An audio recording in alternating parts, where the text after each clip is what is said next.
Hoje no Papo Rec é a pessoa mais polêmica que eu podia trazer para conversar comigo. E a gente sempre começa com uma pergunta polêmica aqui. Por que a Roberta é a filha preferida? Eu quero saber, por que a Roberta tem tudo lá em casa? A Roberta tem tudo porque, na verdade, você é o usurpador do afeto da Roberta. Você sempre ficou mais perto, você, até economicamente, você teve privilégio. E a Roberta era menininha, que ficou meio fora do esquema. Você menino, eu fazia campanha. Agora, preferido não vale, né? A Roberta é preferida. Vocês dois eram preferidos. Tanto que eu viajei pelo mundo como parlamentar, presidente do Parlamento Europeu Latino-Americano, e vocês foram em todas as minhas viagens juntos, vocês e a mãe. Então os três têm preferência. A Roberta é preferida, não tem por onde fugir. Pai, você entrou nisso antes de eu nascer, mas o teu primeiro mandato como deputado foi em 82, se eu não me engano. Foi quando a gente mudou de casa, foi morar na Frederico Cantarelli. Depois vem a B. Eu passo hoje, mais ou menos pelo que você passou, um pouco diferente. Eu virei deputado quando meus filhos nasceram. Então hoje com 8 anos. O que mudou para você, vida familiar, quando você começou a ter mandato? Não, eu acho que vocês reclamavam um pouco da minha ausência em casa. Eu ficava fim de semana em reuniões, eu fiz anos e anos, sábado e domingo à noite, eu estava me reunindo com as organizações de bairro da periferia. Eu, na linha daquele espanhol, Manuel Castells, Direito à Cidade, eu organizei associações de bairro, mais de 108 em Curitiba, metropolitana e no resto do Paraná. E eu me dediquei profundamente àquilo. Então, vocês reclamavam um pouco. E depois, quando a mãe fundou a Soma, a Associação dos Meninos e Meninas de Curitiba, vocês achavam que os meninos de rua eram os nossos filhos. Vocês estavam em segundo plano. Nós protestávamos. Mas é aquela reclamação sem sentido de sempre. Eu sei porque o Marcelo e o Matheus reclamam que eu não estou em casa e a gente briga e faz de tudo para estar em casa sábado e domingo. Mas se você tivesse tocado o escritório de advocacia e a loja, você acha que teria sido muito diferente ou a gente acabava se envolvendo nisso mais dia, menos dia? A loja, para mim, foi um acidente. Eu estava me preparando para passar um tempo fora do Brasil. Eu queria ir para a França, para a Europa, viajar, conhecer o mundo. E, de repente, a loja que era do meu avô, de Euclides Requião, e depois da minha tia, a Gertrudes Requião, estava numa crise e a minha tia não estava bem de saúde. Então me pediram para mim dar uma olhada na A Nacional, que ficava lá na Rua 15, e liquidar a loja. E eu fui para lá e comecei a trabalhar com o marketing da loja. Comprei um computador da Olivetti de mala direta de endereço e joguei e descobri que a loja era a mais conhecida de Curitiba e a loja explodiu. E eu acabei ficando, então, enquanto a tia Gertrudes vivia, eu fiquei dirigindo a loja. E foi um sucesso absoluto. Então foi meio por acaso. Agora, a advocacia eu advoguei bastante. Meu primeiro escritório foi junto com Edésio Passos, o Nestor Malvese, o Arlindo Fiorindo Bruscato. Só comunista. Paulo Bastos. Não. O Arlindo hoje é advogado da Texaco. Olha só. Mas você acha que teria sido diferente o caminho sem a política? Ou você acha que você tinha entrado na política? Não, eu acho que a política estava no sangue, Maurício. E está no teu também. É genética. Não é. Coitado do Marcelo e do Matheus. O meu bisavô, trisavô, foi o lugar-tenente do Frei Caneca na Confederação do Equador. Era o chefe militar da Confederação do Equador. O meu bisavô, o Justiniano de Melo e Silva, fundou o primeiro Partido Socialista do Brasil.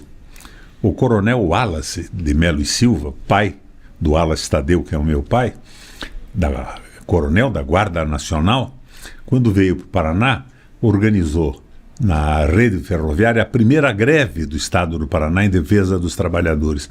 Havia uma visão firme na família do trabalho social em favor das pessoas menos favorecidas na organização social brasileira. Eu entrei nisso. O meu pai era médico. Segunda, terça e quarta-feira, O meu pai tinha um consultório aberto para o pessoal da periferia. Não tinha nem atendente porque ele não cobrava consulta. Ele cobrava, né, na quarta, na quinta e na sexta. É a segunda, terça e quarta. Cobrava na quinta e na sexta. Então, a minha formação é essa. E eu iniciei na política para valer quando eu era aluno do Colégio Estadual do Paraná e o Jânio Quadros foi candidato a presidente da República. Eu entrei na campanha do Jânio. E eu lembro das campanhas de deputado, eu não lembro, não tenho memória, era muito novo. Eu lembro alguma coisa da prefeitura e lembro muito bem da campanha de governo, da primeira de 90. Eu conversava com os colegas lá, com os deputados hoje, os mais antigos, e a gente estava discutindo como era bom fazer política, como era diferente, como era fácil, como a gente tinha tempo para trazer uma proposta. Eu lembro que as campanhas eram de 1 ano, 8 meses, 6 meses, 3... Tornou uma campanha de 45 dias. E tornou-se praticamente impossível colocar um nome novo ou uma proposta nova para a população. Por que você acha, pai, que foi diminuindo esse tempo de campanha? Não, a diminuição do tempo de campanha é para favorecer os órgãos de comunicação. A Globo, as televisões, quanto menos tempo, menos proposta e o domínio absoluto da comunicação macro sobre a opinião pública. Mas o que eu acho interessante, Abessa, é que quando eu comecei, fui candidato a deputado estadual para ajudar o MDB, o PMDB. Depois nós transformamos em PMDB. Eu entrei para ajudar na mudança. Mas eu, antes disso, como advogado, fui advogado trabalhista. E o meu escritório não atendia patrão, nós só atendíamos trabalhadores. De certa forma, um erro, porque existem na CLT muitas coisas erradas, muitos exageros. Mas o pessoal dizia, não adianta, vocês estão atendendo as vilas, as associações de bairro, não adianta porque esse pessoal só vota na última hora com presente, um jogo de camisa, um dinheiro e tal. E eu nunca dei um jogo de camisa, nunca dei dinheiro, mas eu me dedicava profundamente à melhoria da condição de vida da população. E quando chegou a eleição, eles diziam, você está perdido, esse pessoal vai votar em quem paga. Não é assim. Quando você mostra um trabalho consequente, não tem quem compre a opinião da população. Por exemplo, na Vila das Torres, a famosa Vila Pinto. A Vila Pinto, o seu Pinto morava lá, era o presidente da associação. Eu fiz 95% dos votos. Eles diziam, você não vai ter um voto. Quando o pessoal via que você estava empenhado em garantir o direito de moradia, água, luz e melhorar a vida deles, eles não falhavam. E eu me elegi espetacularmente. Em Curitiba eu fui extraordinariamente bem votado. E fiz a minha campanha só em Curitiba para deputado. Mas essa censura, vou botar entre aspas, a censura que a gente está tendo para fazer política, né? Porque, como eu disse, de 1 ano de propostas para 8 meses, 6 meses e hoje 45 dias. Ninguém pode se colocar, né? Porque se você disser que é candidato antes do tempo, você é multado. Se você pedir voto, você é multado. Mas uma observação. Esta última campanha, você acompanhou a campanha? Bem de perto. Eu fui multado por esse Tribunal do Paraná em tudo. Eu dizia, congelei a tarifa da energia elétrica. Eles me multavam porque eu não podia dizer que tinha congelado. Não é um congelamento. Você fez um jogo jurídico. Estou pagando multa até hoje. Acho que está aí em R$150 mil. Então, essa mudança de censura. Esse tribunal que me multou foi o mesmo tribunal que, quando a nossa federação recorreu contra a candidatura do Deltan Dallagnol, disse que ela era legal.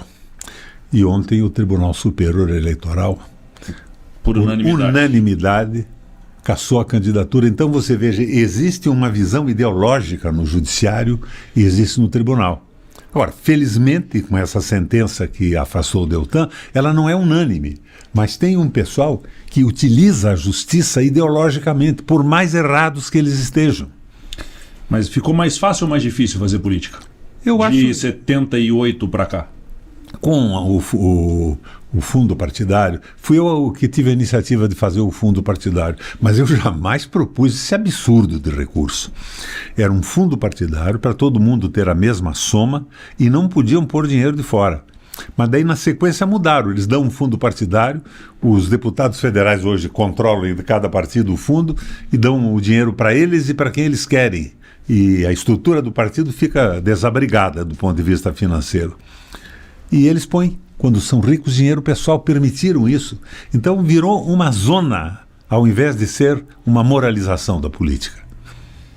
Eu lembro que, a gente está falando disso, Cicle Jaimes, Papelaria Requião e Mudanças Pimentel eram os 3 outdoors mais vistos em Curitiba durante uma campanha para a prefeitura, quando era proibido ter outdoor.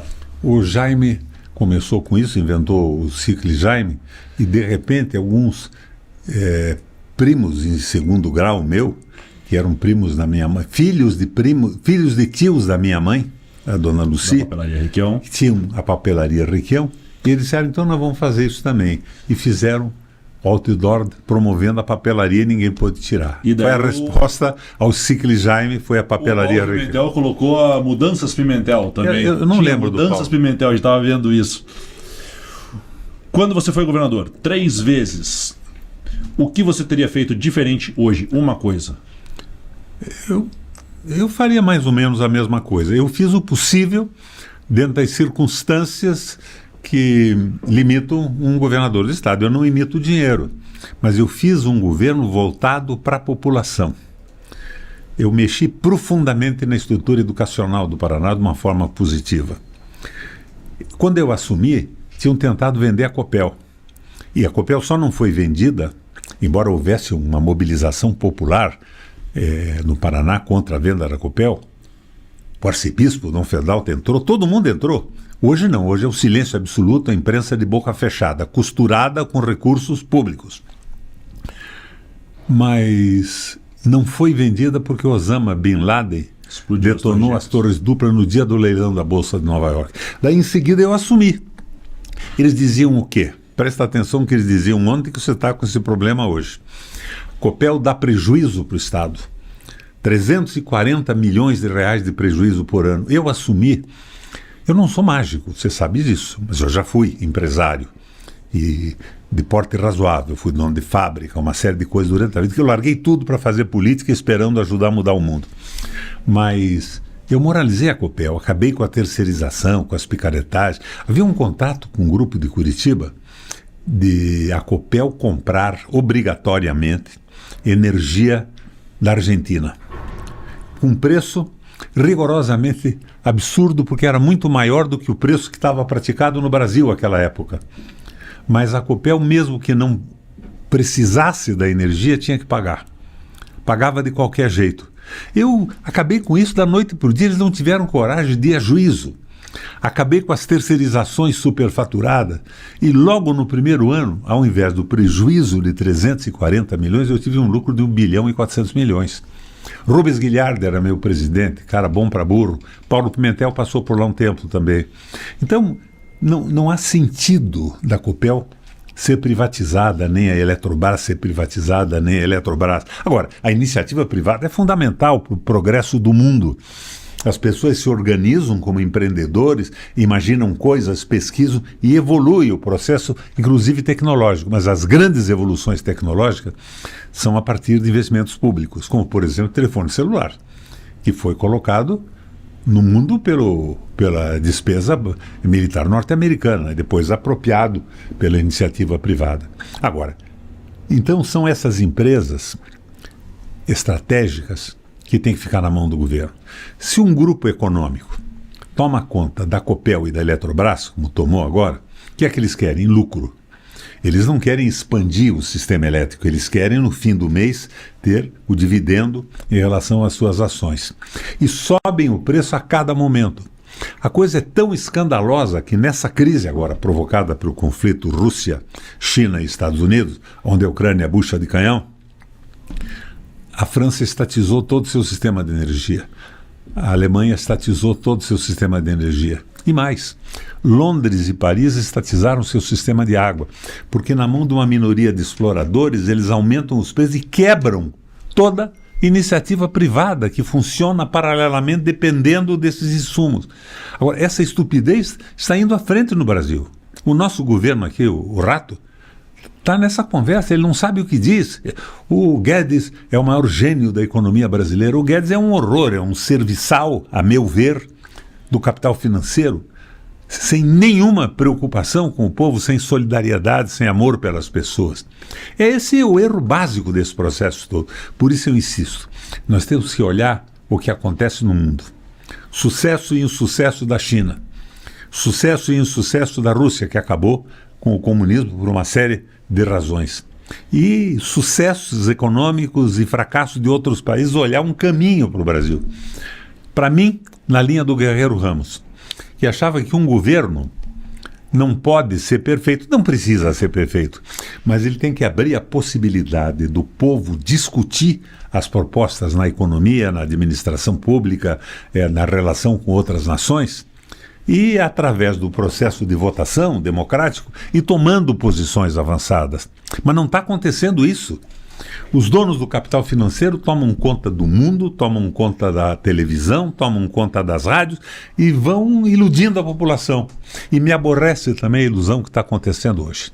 Você viu que o Lula que acabou com o PPI, parceria preços internacionais? Não é verdade que ele tenha feito isso. Eu conversei hoje com o pessoal da EPET, com o Fernando Siqueira, que é diretor, e o vice-presidente, que é o Felipe Coutinho. O preço dos combustíveis no Brasil estava acima da PPI. Eles puseram ao nível da PPI hoje. Por que estava muito acima? O dólar caiu. O dólar estava 5,19, 5,20, foi para 3,88, 3,90 ontem. Então, caiu e já estava acima, mesmo antes de ter caído. Eles baixaram. Mas a desvinculação é necessária. Hã? A desvinculação é necessária. A desvinculação é absolutamente necessária.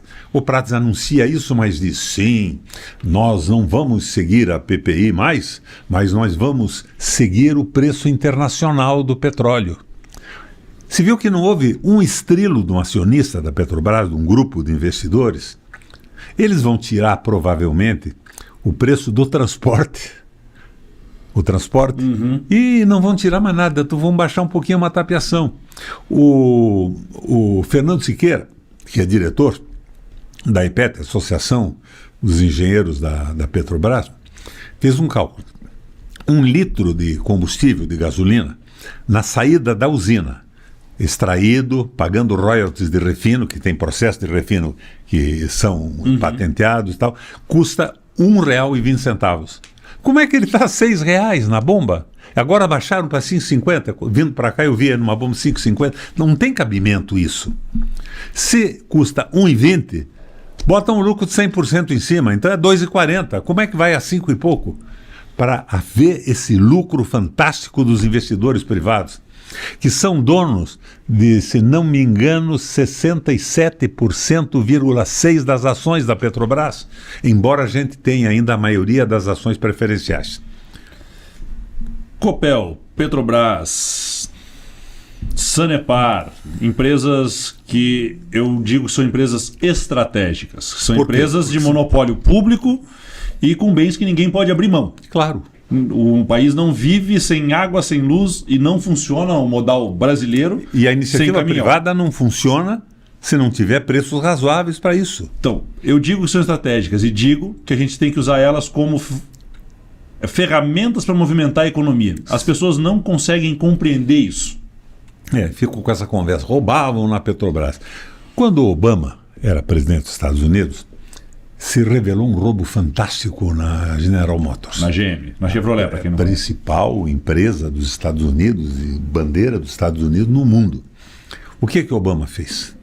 Obama estatizou a General Motors, junto com o Ministério Público e as autoridades americanas, botou na cadeia os dirigentes ladrões, não demitiu um empregado. E depois, como a indústria de automóvel não é estratégica, ele privatizou de novo, jogou as ações na bolsa com a empresa saneada, sem prejudicar um trabalhador. Aqui não. Esse Deltan Dallagnol, que foi cassado ontem, afastado do mandato, e o Sérgio Moro, puseram 250 mil trabalhadores na rua, mas fizeram acordos de delação premiada com alguns corruptos, que acabaram com uma parte do dinheiro que eles retiveram da delação premiada e livres até hoje, nos seus palácios, morando suntuosamente. Então é uma esculhambação. Eles queriam destruir a engenharia do Brasil, as grandes empresas que estavam ganhando concorrência no mundo inteiro. Aeroporto de Miami, quem é que construiu? Odebrecht. Venezuela, Odebrecht, obras incríveis. Na Venezuela foi Queiroz Galvão que fez aqueles... Metrô, né? O metrô e os viadutos. Toda privatização é ruim ou tem coisas que o Estado não pode tocar? Não, eu acho que uma parte da economia tem que estar liberada para a iniciativa privada. É bobagem o Estado querer tomar conta. Ele tem que tomar conta das empresas estratégicas que são fundamentais. Eu fui governador do Paraná 3 vezes. Eu sei o que é o corporativismo, eu enfrentei isso. Então, de repente, se você tem uma empresa, o grupo interno se articula e começa a pressionar aqui e ali, aumentar salários, subir absurdos e tal, e essa visão corporativa, porque o corporativismo é a manifestação coletiva do individualismo, do egoísmo. E esse corporativismo tem que ser combatido. Como é que você combate isso? Teve uma época que eu achava que a gente combateria isso dando para o mercado uma parte das ações de uma empresa pública. Hoje, com a internet, não precisa mais. É colocar todas as informações na internet para todo mundo poder saber e questionar, inclusive juridicamente. O que aconteceu com a privatização da Eletrobras? Quanto é que ganhava um diretor da Petrobras? 60 mil reais por mês. 390 Foi para 300 e tantos mil reais por mês. É uma canalice absoluta. E o Lula pode acabar com isso. Eu assisti agora há pouco o Berkovich na 247 falando que é muito fácil, é uma medida provisória, acabando com essa história de empresa privada e tomando o Estado conta disso e comprando as ações que venderam. Mas não acontece nada. Já que a gente está falando de Estado mínimo, que está na moda. Estado mínimo. Todo neoliberal que veste uma camisa laranja fala disso. A Europa, quando entrou no neoliberalismo, ela começou construindo concessões incríveis para a população. O neoliberalismo é isso, é o capital financeiro e o próprio Estado cedendo direitos aos trabalhadores. Mas em determinado momento a população foi ficando mais velha e fez uma complicação na aposentadoria. Não é o nosso caso, nós somos um país novo. Nós temos tudo para construir, nós temos um espaço territorial fantástico. Nós podemos retomar o desenvolvimento. Agora, para retomar o desenvolvimento, o nosso presidente, que é o Lula, precisa ter a Petrobras na mão, estatal, precisa ter a Eletrobras estatizada e precisa ter o Banco Central na mão. Por que o Banco Central na mão? Esses caras dizem que subindo o juro diminui o fluxo de recursos e são obrigados a baixar os preços dos produtores de insumos, porque ninguém pode comprar. Não é verdade isso. Se você tem um dinheiro, você quer aplicar num empreendimento qualquer, numa fábrica, num botequim, numa loja, você verifica que aplicando no mercado financeiro dá muito mais lucro. Você não tem empregado, não tem responsabilidade, não tem nada.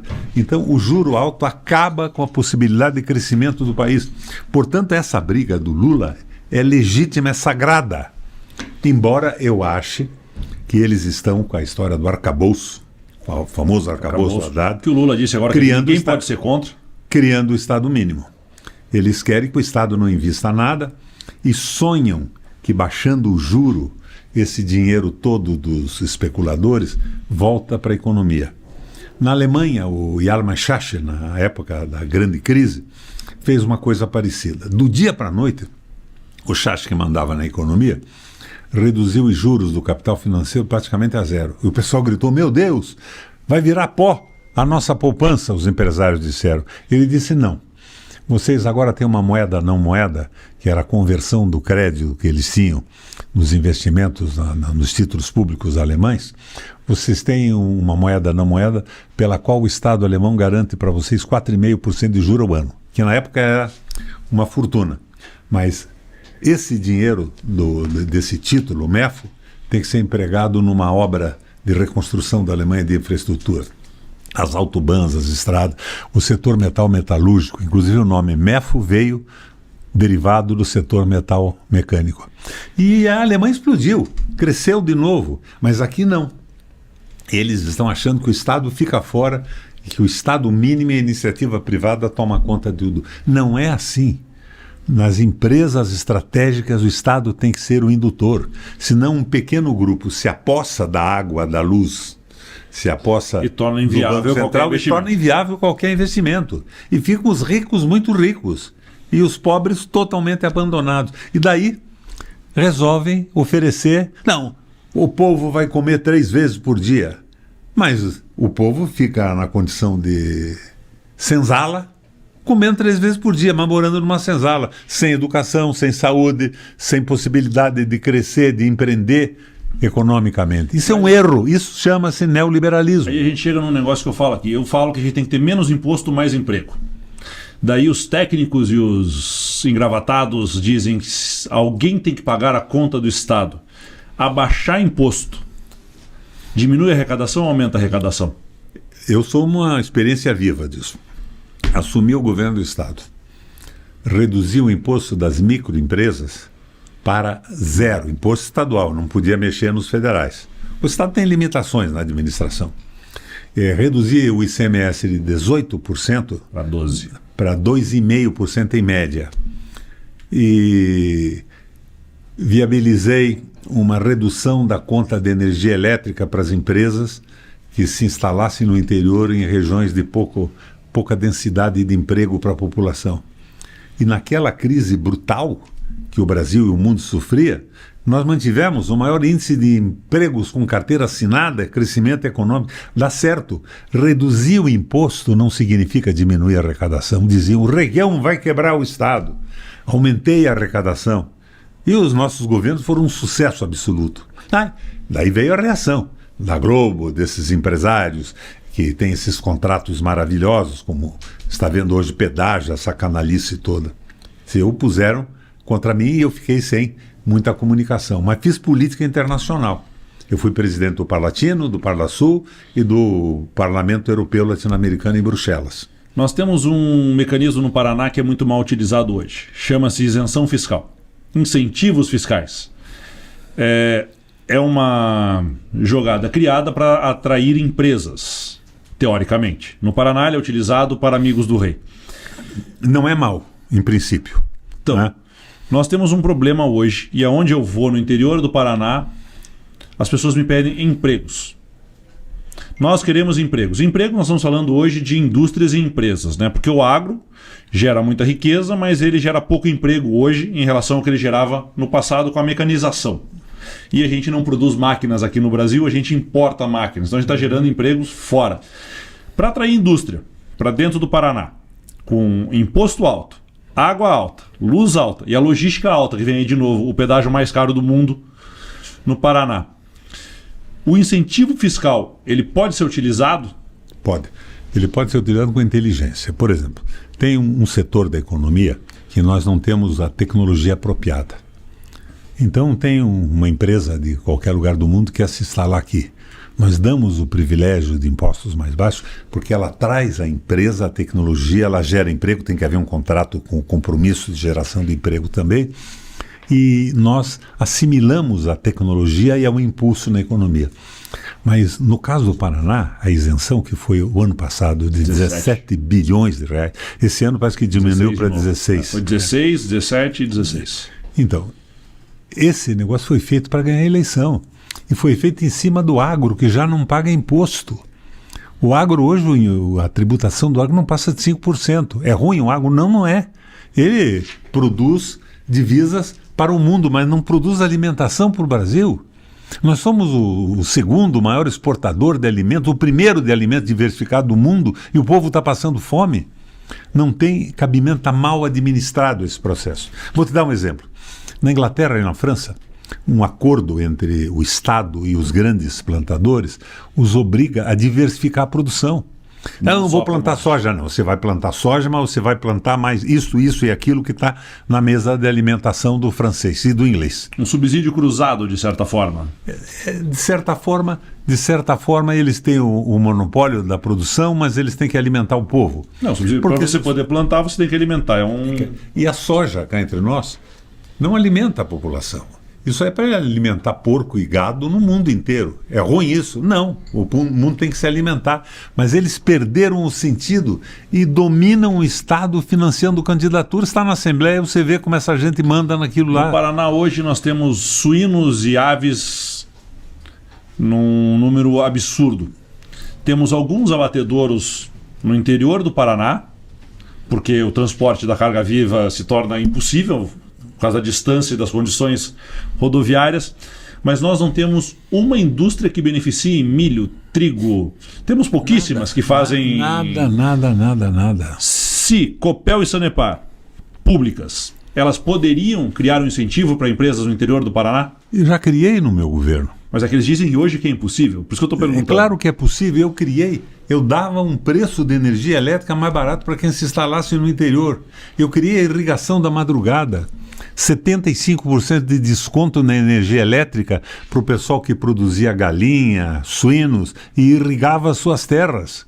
É claro que isso é possível, mas eles não queriam saber disso, porque isso pegava de A a Z, pegava os pequenos e os grandes também, eu não discriminei os grandes produtores. Mas hoje você vê que isso é todo um jogo de poder, de enriquecimento, e isso está desgraçando o Brasil. Esse país maravilhoso o povo não come, porque nós exportamos tudo. Então, se a gente tivesse Copel e Sanepar privatizada, poderíamos ter, para indústrias no interior do Paraná gerando emprego, tarifas de água e luz praticamente a preço de custo. Não, se fosse estatizado. Estatizadas são. Copel e Sanepar estatizadas para atrair indústrias do Paraná com tarifas praticamente a preço de custo. Não diria preço de custo. Praticamente. Digo, a Copel precisa reinvestir, precisa ampliar o seu sistema. Sempre tem que ter uma lucratividade para poder funcionar. Mas essas empresas estratégicas não foram feitas para pequenas porções da população ganharem dinheiro. Elas foram feitas para impulsionar o desenvolvimento do Brasil. Então, o Prates dizia, não vamos mexer no lucro dos acionistas com essa tapeação agora de acabar o PPI, que não acabou nada. Eles baixaram o custo da gasolina, porque na verdade estava acima do PPI. A impressão que eu tenho é que eles vão diminuir só o custo do transporte na composição do preço, um pouquinho mais baixo. É uma tapeação. 1 litro de óleo diesel S10 custa, segundo o diretor da EPET, o Fernando Siqueira, R$ 1,20. Como é que pode custar 6 ou 5,50 na bomba? Estradas. O Paraná, no nosso governo, no seu governo, investiu pesado em estradas, infraestrutura, construiu uma ferrovia, a Ferroeste, que foi depois entregue para a LL rumo hoje. O Estado constrói estradas. Qual o objetivo de uma estrada num estado como o Paraná hoje? Que hoje em dia não constrói, mas qual era o objetivo de construir estradas num estado como o nosso? Viabilizar o desenvolvimento econômico. A estrada não é um instrumento de lucro de uma empreiteira. Quando você terceiriza uma estrada num pedágio, você está abrindo mão do direito de construir. Não é o Estado que constrói. Se o Estado constrói, ele tem um caixa ou cobra um pedágio, ele pega esse dinheiro e contrata uma empreiteira para fazer um trecho, fazer um viaduto ali, faz a manutenção todo dia com o pessoal do próprio Departamento de Estradas e Rodagem. Quando você terceiriza, você entrega para um grupo a possibilidade de contratar terceiros e ter um lucro fantástico. Você veja, por exemplo, uma simulação não será exata, caros telespectadores, mas será bem parecida com a realidade. Criaram mais 15 praças de pedágio no Paraná nesses contratos. Isso tudo vai dar aí de lucro, cerca de lucro não, de receita. Vamos chutar aproximadamente 230, 240 bilhões de reais nos 30 anos. Eles dizem que vão investir 55.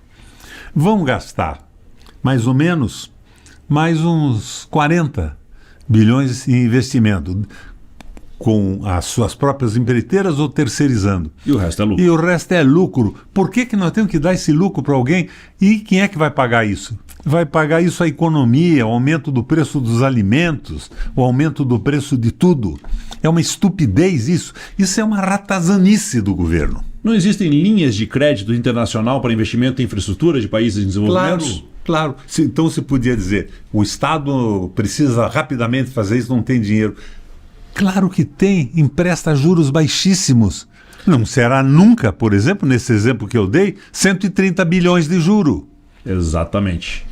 como nós fizemos as estradas aqui, e existem parcerias possíveis também, como foi feita com o Exército, com o BP-Log que você fez.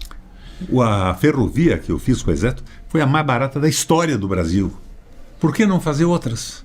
Por que não fazer dessa maneira? Mas eles querem privatizar, entregar para alguém. Agora, hoje você vê, para o meu espanto e o teu também, e de quem está nos escutando, o pessoal do agronegócio junto com o Rato, em Brasília, apoiando o pedágio caríssimo. Por quê? Porque eles foram compensados com a isenção fiscal. Então eles pagam o pedágio, mas não pagam imposto. Mas quem foi compensado e daí foram os grandes, né? Os grandes. O pequeno e o médio vai se ferrar. E vai cada vez concentrar mais o poder da agricultura na mão de meia dúzia de pessoas. Não tem cabimento isso. É ruim. Por que é ruim? Porque o povo vai acabar se revoltando, o povo vai ficar desesperado, com fome, sem comida, sem emprego, sem educação para os filhos, sem saúde. É errado, isso é um erro absoluto. E só um governador que não tenha nada dentro da cabeça pode propor uma bobagem dessa. A gente falou de economia, falamos de política, falamos porque a Roberta é filha preferida e propositalmente a gente não falou de educação. A sua irmã preferida não é a Roberta? A minha irmã preferida é a Roberta. A minha filha preferida é a Roberta. E a gente tem um problema que a gente propositalmente não falou de educação e tem muitos professores que assistem a gente, mas a gente quis fugir um pouco do tema hoje para não ficar monotemático, porque cobram muito a educação da gente, é um investimento importante. Cada R$1 investido em educação geram 4 mais ou menos de lucro. Você assistiu o Mercadante na Roda Viva? Não. Eu mandei para você o link. O Mercadante lá... Com o Marcelo e com o Matheus, o tempo de assistir tem sido cada dia mais curto. Primeiro, ele fez uma bela entrevista, mas num determinado momento ele falou no PPP.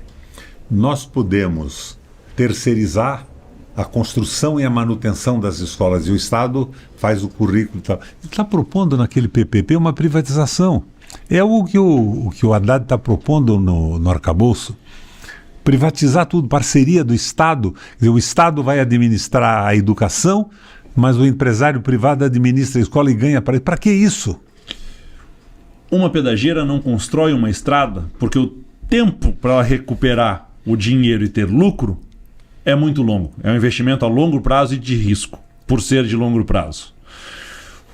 Então nós estamos propondo que o investimento é nosso e o lucro é deles. É o fim do mundo. E se tiver prejuízo, volta para o Estado. O investimento acaba sendo, de certa forma, um empréstimo do BNDES com dinheiro público do Brasil, e quem vai pagar pesadamente é a tarifa. A tarifa do Paraná era um absurdo. Vocês na Assembleia mostraram a mim e ao Paraná inteiro, minha gente, que com os degraus, o que era um degrau?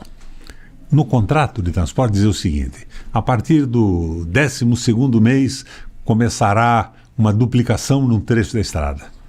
Depois do 20º mês, essa duplicação estará pronta. Então a tarifa será aumentada. Os concessionários pediam o aumento do preço na data em que eles iam começar e terminar a duplicação ou o viaduto. O DR concordava, a agência reguladora concordava, o governador concordava e eles não tinham construído porra nenhuma e a tarifa aumentava. Vocês levantaram na Assembleia com os técnicos 10 bilhões de reais a mais na tarifa. Fora a tarifa que já era um roubo, na minha opinião. E o novo agora você vê já agora mais caro amanhã do que ele era ontem. Mais caro, com mais 15 praças, vai ficar muito mais caro. E, além de ficar mais caro, ele vai admitir que essas empresas que roubaram o Estado em conluio com a... Participem da nova licitação. Participem da nova licitação, junto com a complacência do DR, da agência reguladora, e de Sua Excelência o governador da época, vão participar de novo. Então, para deixar registrado aqui, para a gente fechar, quando eu for governador, que caminho eu devo seguir? E o terno tem que ser claro, para posse ou escuro? Você está indo razoavelmente bem na política. Agora, o fundamental na política hoje, Maurício, é se preparar. Eu não elogio em boca própria vitupério. Quando eu quis ser prefeito de Curitiba, eu me matriculei num curso da Fundação Getúlio Vargas de Planejamento Urbano. Os reitores das universidades do Paraná se matricularam também e tal. Eu não vou dizer para você que eu era o mais inteligente ou mais brilhante, mas eu era extraordinariamente esforçado. Eu passei em primeiro lugar. diante de todas aquelas figuras importantes na academia que comigo concursaram. Depois, eu pus uma mochila nas costas e fui conhecer as cidades mais bem administradas do mundo. Bolonha e Ferrara, na Itália, Roma. Fui conhecer a cidade de Sória, na Espanha, a primeira cidade linear do mundo, que de certa forma inspirou esse planejamento de Curitiba, do Lerner e do Rafael Dely, principalmente, que é esses eixos, um transporte pesado no meio e lateralmente... As conectoras e as vias expressas. Exatamente. Só que lá era uma linear e eles fizeram aqui radial. Troço bacana. Nós estamos aqui nessa avenida, você veja, aqui você verifica o que eles pensavam que se concretou. Dos dois lados, moradia e comércio. Nós estamos atrás de um shopping que eu nem sabia que existia em Curitiba e descobri hoje, vindo aqui conversar com você. Então, a gente tem que se preparar. Acabar com essa história de fulano, eu quero ser agora prefeito porque eu sou descendente de italiano, de japonês, porque eu sou preto. Olha, não tem essa história. O cara tem que estar vinculado a uma proposta. Agora, é claro que toda medida contra o racismo é civilizatória. Outro dia eu vi o ex-ministro preto do Supremo, o Lula tem que nomear uma mulher, um homem pretos. Eu quero saber como é que ele vai votar. Qual é o currículo? Como é que vai votar o preto? O Deltan Dallagnol votou contra a equiparação de salário entre homens e mulheres. É possível isso? E várias mulheres votaram contra na Câmara Federal. Então, importa ver a visão ideológica que o cara tem, a capacidade de ser solidário, de amar o próximo. Agora, por outro lado, a luta contra a segregação é absurdo. É processo civilizatório. Nós temos que entrar nisso. E por falar em luta, um problema nosso para encerrar aqui, que é o problema hoje que eu vejo na política rodando o estado do Paraná, estando presente nos municípios, falando com as pessoas. Como é que a gente faz para trazer as pessoas de volta para a política? Ninguém quer fazer política, ninguém quer participar da política, as pessoas desistiram da política. Eu vi uma pesquisa ontem da CNT. O apreço pelos partidos políticos é desse tamanho assim. Então, como que a gente recupera o respeito à instituição política no Brasil? Transformando a instituição política numa coisa séria.